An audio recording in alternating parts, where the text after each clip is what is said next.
I feel like if they see the movie, maybe they would realize that it's not such a big deal.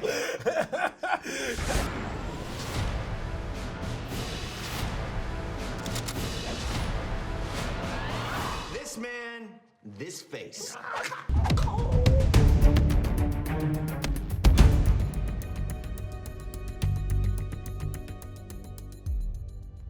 Hi, I'm Rocco, and I'm here with James Franco, Seth Rogen, and Evan Goldberg. They're the principals behind a new movie called The Interview, in which two television journalists interview Kim Jong-un and try to kill him. What the fuck have you guys done to the world? I don't know. Not definitively anything. Maybe nothing. We just wanted to, I mean, what's so funny is like, when you watch the movie, it's just such a silly, like, we wanted to make a really funny comedy, and we thought, you know, we've learned from experience that the more you root movies in the world that the viewer themselves is in, and the more they're able to bring their own feelings and experiences to the movies when it starts, it's been something we've found to be very effective and a fun tool.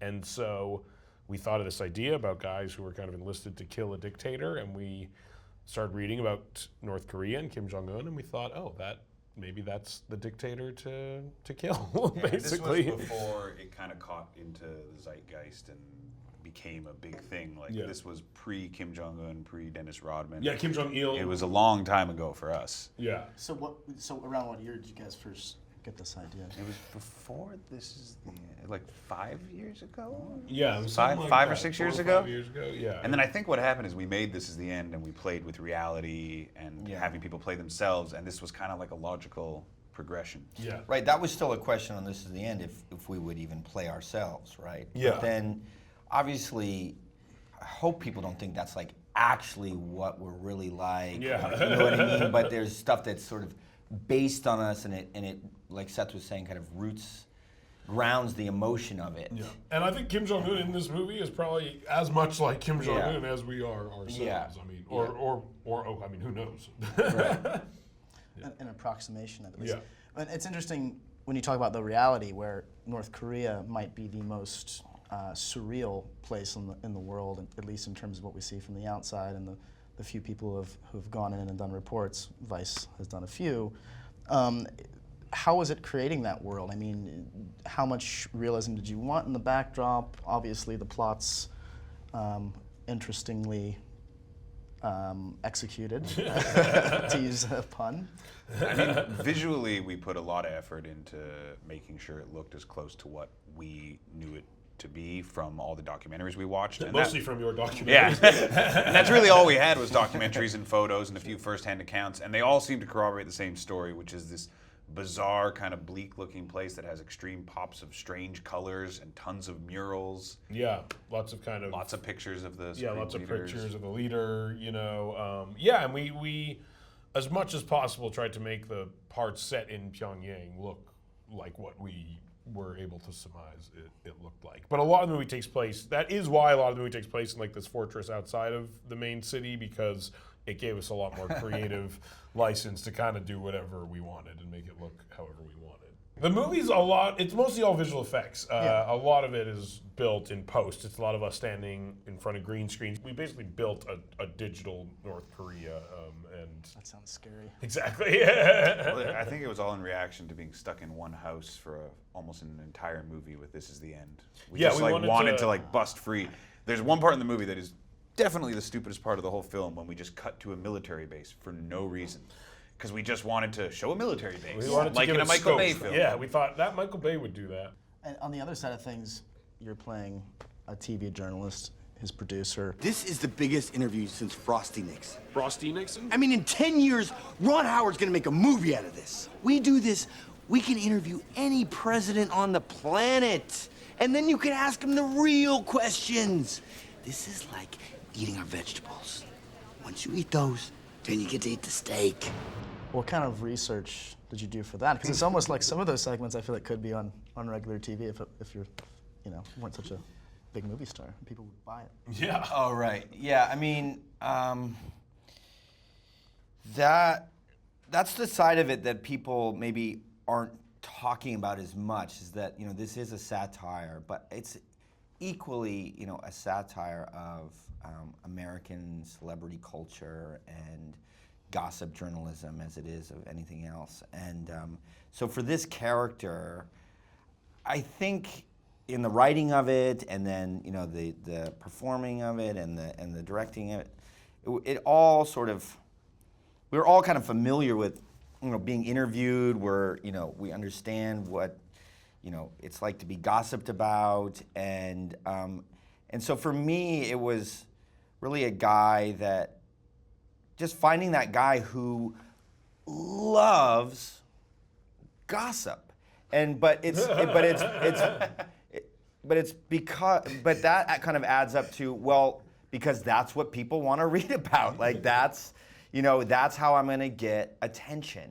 Guys, some pictures just came out where it looks like McConaughey's fucking a goat. McConaughey goat fuck? McConaughey goat fuck. Get him, get the goat! Get the goat! When I watch TMZ, those fucking people in that fucking room. Yeah, it's sort of like that. Like, those are the people that I'm like, they, like, truly seem to think that this is, like, God's fucking work that they're doing, basically. Right. Like, that, and that, like, it is their responsibility as people who work at TMZ, a very serious responsibility to bring people shit and shove it into their faces. Right. And, like, that, that was one of the things I think that, like they're so happy when something's bad, and there's like no sense of, like, should we be sensitive towards this? Is this in any way wrong of us to be discussing? In someone's personal life, it's a tragedy. It's someone trying to have a special moment. Is there any sense that we're perverting it or ruining it? And that, like, I feel like you look them deep in the eye, and there's zero fucking sense that what they're doing is, like, in any way Sort of like you cross detrimental the line. to You murdered one person, then it's like, oh, it's so much easier to murder the next. It's It's an extreme analogy, but it's Or like I had a friend, a young friend who was at the Harvard Lampoon, and then the poor guy out of college could only get a job at TMZ, and they got this photo of me. One of my fellow Columbia students took a photo of me sleeping in this lecture, and TMZ got it. He gave it to TMZ, and my friend told me, like, that was like the ultimate moment. That was like, they're just, like, jerking deep off. throat. Yeah. We got deep throat. Like, not so studious now. Was that like? that was like Snowden. Like, To them. You got James Franco sleeping in class. This is going everywhere. Yeah, it's so crazy.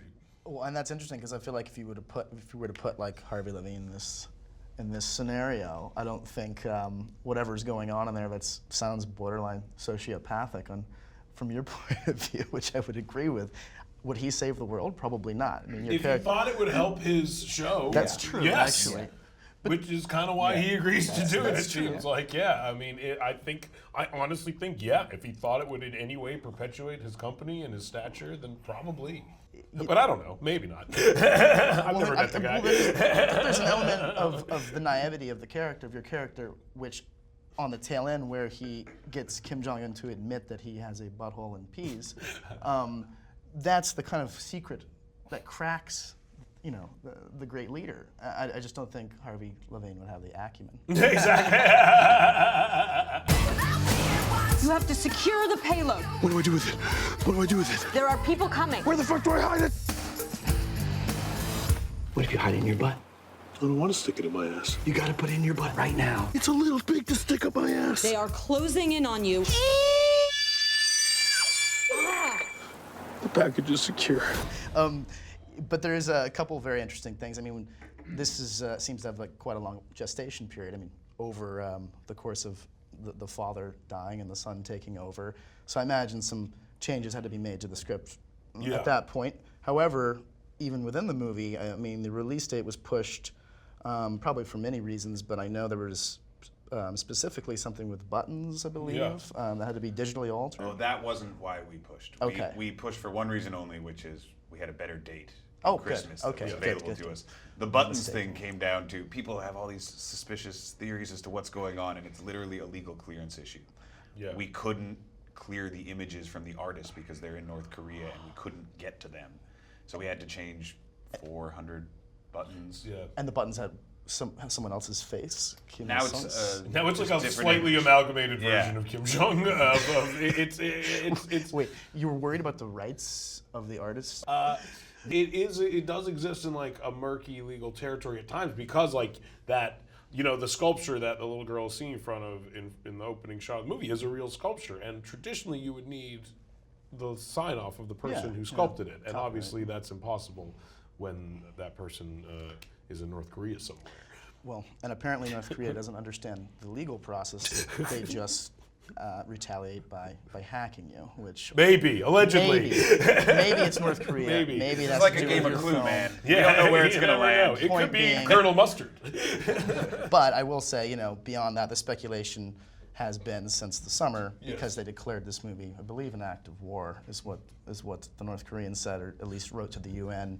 Yeah. Which I think it's the first movie that's historic, right? To be declared an act of war. Was Team America World Police declared that? I think you guys have I don't think one in up. this capacity, no. And they called you terrorists. How do you feel about perhaps there's some people? They called Seth a gangster filmmaker. That was the best one, honestly. A gangster? That I actually really. And I take liked. insult. I wasn't included in that. No, they do not I'm just a clearly. guy. They clearly respect the directing partnership less than anything. Yes. Well, there has to be a supreme leader. Exactly. I don't even know. There's I feel only like gotta both be of one. us, like, they can't comprehend that you're a team or we're a team. Someone's in charge. I'm the gangster filmmaker. Yeah, it was a little surreal, honestly. Yeah, I mean, we didn't expect that degree of what I would hope is rhetoric to be thrown at us. But at the same time, it wasn't, I guess, entirely surprising. Yeah, we knew they'd say something, but we just thought they'd say we disapprove of this film. But again, what's so It seems like that response was not coming from having seen the movie, Yeah. just hearing the concept.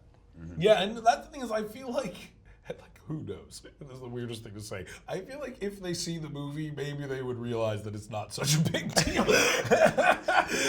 Maybe. Maybe not. Maybe they'd have the opposite feeling. But it's so, to me, to us when we watch it, it's so like silly and like it seems weird that there's anything in it that you would take so seriously. Maybe the you know? scene where Kim Jong-un shoots the guy in the ass. In the butthole. Yeah. Maybe that's where I was like, up until then I was like, oh, this is great. It shouldn't be. And then I was like, maybe. Asshole is ironic is a line that might have. Your butthole is, The yeah. buttholes Maybe are- he won't like buttholes. that. Maybe. Yeah. Or maybe he'll be like, Maybe he'll be like, that was another zinger for me. yeah. I mean, that's the real story. Is he's probably has it like on 15 different formats and screens. And We his like to office think just that in his watching head it. he's just like, you guys. Right. You guy. got me. So got me. And it's just like his people that are a little upset, and he's just like, It's like us. Our agents get mad about shit that we're okay with. You show up and you're like, what? I didn't ask for this fruit plate.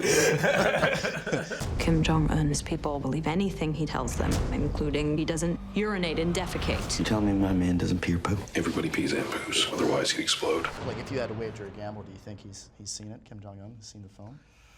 Just on top of your head. And does that make you? It's got to make you kind of happy. If we kept trying to guess what is happening, we'd Yeah. all go crazy. Yeah, I That's have no. true. I It's just true. have The no truth is, I clue. have no idea. Big action Randall, movie. I mean, he comes off really well. Yeah. We went out of most our the way movie. to really try to make him a three-dimensional character. You know, to make him sympathetic and to explain where he's coming from and his backstory. We wanted him. He's very lovable at times in the I mean, movie. it's miles beyond the depictions of anybody in like the Naked Gun series. Exactly, yes. Or Team a much- America yeah, or that's something. one, Yeah. yeah. He's If much Team more- America is your benchmark, this is like your Jamie Foxx and Ray in comparison. This is like a fluff piece of all fluff pieces. But I do think this performance is. Randall's performance is particularly great because it's almost like the secret private life of someone that's the most guarded, at least weirdest hermit kingdom in Exactly, the world. yeah. So a lot of that had to be interpreted, and it seems very realistic and on some levels. And I mean, it was derived partially from stuff we read about him and, the family situation, the things people believe about him, the cult of personality that is kind of created in North Korea. It's just like, okay, like here's, again, nothing is a fact because no one actually knows anything. Knowing that these may or may not be this person's attributes. How do you form this into a character in a movie, given like these benchmarks essentially? It's almost the way that the character, like Danny McBride's character in This Is the End works, where Yeah, it's like what do people Danny's know the about him? sweetest guy, Yeah. but everyone that meets him on the street thinks he's like eastbound and down. Yeah, it And- is. Part of it is just really asking, like, what does the audience know about him? Yeah. They know, that it's weird over there. They know But it's also just the situation, like he's an upcoming leader who just took over a specific country with a specific reputation, and like what would it be to be a man stuck in that situation, which is a difficult and insane situation that one could argue there is some ways to be sympathetic towards a guy with those issues. And that's kind of one of the things Randall cracked, I think, when he came in. Yeah. For sure, and I think you see it when he's a young leader as well, I think is something that people don't take into account. He's inherited probably the most insane situation in the world. But you figure if he likes Dennis Rodman and he likes basketball, I think there is a point to be made where he must like some American Western culture, yeah. I mean, so there has to be, maybe maybe he doesn't have a sense of pride given the nature of the movie, but I mean, it's almost the best. It's like a roast or something. Right? I know, and part of me would maybe think that's how he would interpret it. I would hope. I hope so. It's a great roast. Yeah. Were you worried at all that he was gonna? Because up in last few months, he's been reportedly unhealthy, eating too much Gouda cheese, broke his ankles or something like this. Were you worried that he might pass before the film was released? I mean, it was something we were aware. There was definitely a conversation of like, how would this affect the movie? Yeah. When handling the rice in the strip, operate with extreme caution. Even momentary flesh contact with the exposed strip is fatal. Dave needs to appear casual as he is transferred from his room to the broadcast facility.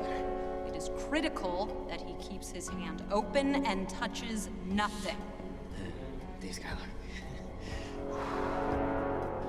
Dave will bow to Kim, then shake his hand, immediately disposing of the strip in his jacket pocket, which will be lined with an absorbing agent that denatures the poison.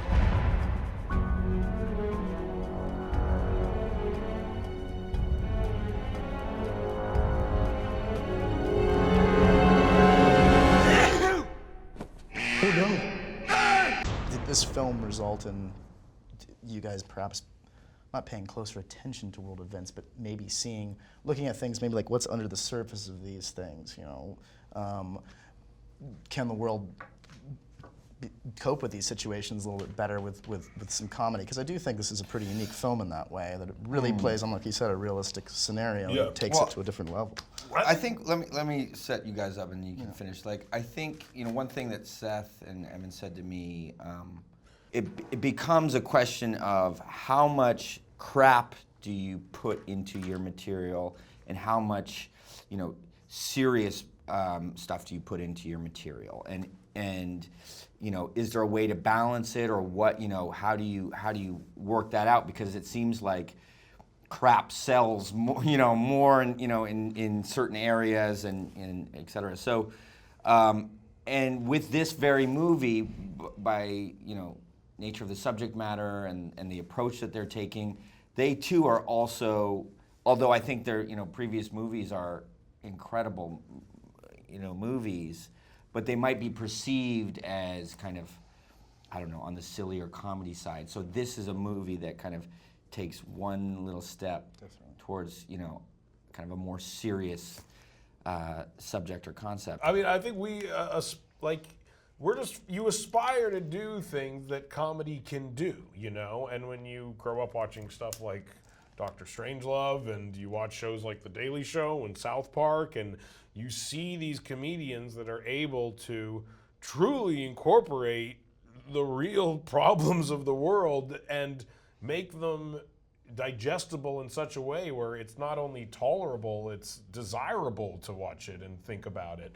I mean, I'm not saying we're doing that to the success that any of those things I just named are, but I think that's the conversation that led to the movie in some degree. But that being said, our first and foremost priority is to be funny. And I remember watching that Kubrick documentary and someone's talking about Dr. Strangelove and they're like, yes, it's brilliant and it's a great satire and parody and it comments on all of the atrocities of war, but the only reason people still watch it is because it's really funny. And that is like a very good lesson. There's a lot of movies that equally articulate the horrors of war and the nuclear era of the 60s that just aren't funny, so you don't fucking watch them. And that, to us, was like, there could never be a moment where it was just like, oh, it's a political movie, we're pushing this agenda. We don't even have a political agenda, honestly. Like, we read about politics and we're aware of it, but like this movie is not trying to make anyone really think any certain thing. It's just kind of meant to explore some ideas, you know? But first and foremost, we wanted to make people laugh. I flipped a gangbang. Ow! There! You like it? You like it! But I think comedy is like a really key element here for the other reason that it's, if you can make people laugh, you can also talk about certain things in a much more kind of palatable way. Well, like when we made 50-50, right? That was like a good lesson. Yeah. Well, that taught us that there's like a roller coaster, which in This Is the End, it was like horror and comedy, and 50-50, it was the cancer and comedy, and in this, it's politics and comedy, where you can do some politics, but then you got to break the ice and let people laugh again with a joke, and the tension kind of works. It gets them ready to laugh, and then you give it to them right when they want it. And 50-50 also showed us that we could make a movie about something very serious and make people very happy to watch it, you know, which you wouldn't normally, you wouldn't want to watch a movie about a guy with cancer. And when someone, taking 50-50 as an example, gets cancer in real life, you're not just sad the whole time. Like, you laugh, you're sad, you're happy, you're angry. Yeah. Like, laughter is part of everything, and so it seems weird to me when there's just a drama with, like, no laughter. Unless it's about something real sad. Yeah. Yeah. And that's not real life, you know. Yeah. One note is not real life. Yeah. You need all those things. And Dr. Strangelove is a great example. It's almost like Hollywood in particular, and when you veer away from The Daily Show or talk shows, that sort of art of satire has largely not been explored, I think, as much in recent times because the world is so serious, I think, now, and there's some serious shit happening. But like we were saying, I think it allows people to talk about things they wouldn't otherwise. And I mean, yeah. Are you guys still moving in that direction? Should we expect the interview 2 with... No. Me and Evan were like, maybe we should stay away from politics for a few years. Yeah, we're going to do some comic We'll books. make a romantic comedy. Yeah, we're directing a pilot based on a comic book. It's, I mean... as far away from reality as possible. Yeah, I mean, honestly, it's just been a little stressful over the last few days. And like, you only get so much with the public in every direction, and I feel like we've pushed this one. Yeah, and we're done. Yeah, exactly. People seem into it right now. Let's just leave. You know, I hope they like it, and it's been a lot to deal with, honestly, like emotionally, and just kind of it's been draining. You know, so yeah, we'll make a nice, silly, romantic movie next, maybe. Thank you so much, gentlemen. Good to see you, brother. And I Thank hope, you, man. I hope Really you, appreciate it. you know, survive till the premiere. Me too.